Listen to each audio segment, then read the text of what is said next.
Hello guys, আসসালামু আলাইকুম। কেমন আছেন? আশা করি যে যেখানে আছেন ভালো আছেন। মোটামুটি ভালো আছি। আজকে রান্না করতেছি ডাউল দিয়া ফুলকপি রান্না। মূলত রান্না করবো, সবজি রান্না করতেছি তো, সেই জন্য তেল দিলাম, আবার রসুনের পেস্ট দিয়ে হলুদ মরিচ ধনিয়া দিয়ে স্বাদ মতো ডালগুলো রান্না করলাম। তারপর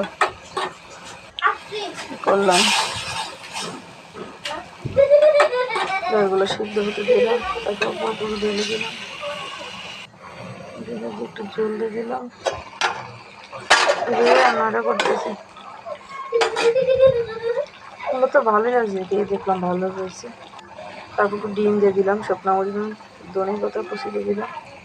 ফাইনালি তরকারি আমার সবজি হয়ে গেল। আমার ছোট্ট কাজটা ফলো দিতে ভুলবে না। আল্লাহ হাফেজ।